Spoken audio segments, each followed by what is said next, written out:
The fear of low self-esteem has fed a lot of well-meaning but completely misguided efforts in improving self-esteem. After all, many people fear that some acts of violence, like bullying, result from low self-esteem or from an exploitation of other people's low perception of their own worth.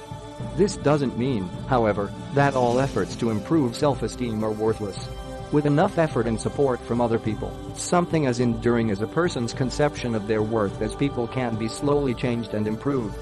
It is important to recognize that the process of trying to improve self-esteem is one that will take time and effort, and that any haphazard or half-hearted effort towards that effect can even worsen a person's self-perception.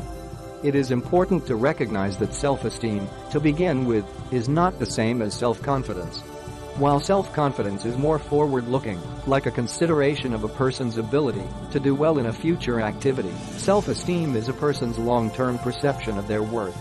Integral to good self-esteem is self-love, self-appreciation and recognition of both one's flaws and gifts.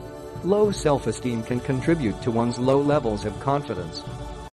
This means that someone who thinks he or she will be unable to fulfill a particular task does not necessarily have low self-esteem.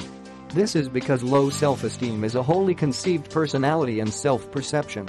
There are a couple of symptoms of low self-esteem, not limited to taking oneself for granted, thinking one does not deserve the love and affection showered on them, having terrible self-image, and imposing impossible standards on oneself, and then punishing oneself heavily for not meeting them. In order to improve self-esteem successfully, recognize that you may need help in the process, and that seeking help is not a sign of failure.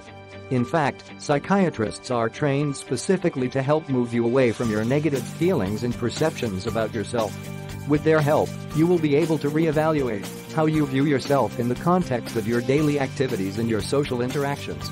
Do not succumb to the temptation to eat too little or eat too much as a result of poor self-image. Recognize that by taking care of yourself, you'll begin to appreciate better how you look, and that, at the end of the day, your opinion on how you look is the only one that matters. Eat healthier, work out more, and sleep in once in a while. Work hard and take credit for the good work that you do. You do not need other people to appreciate the hard work you've put in. Realize that with or without the recognition of other people, you deserve a pat on the back for the work you know you've put in. Put your needs before other people's needs. This does not mean that you are thinking only of yourself, as though you were selfish. Rather, by satisfying your own needs first, you are able to better help other people out. This is because you recognize that you are worth as much trouble as they are too. This will also help prevent other people from taking advantage of you, because you know that you respect yourself as well. At the end of the day, improving self-esteem need not be a losing battle.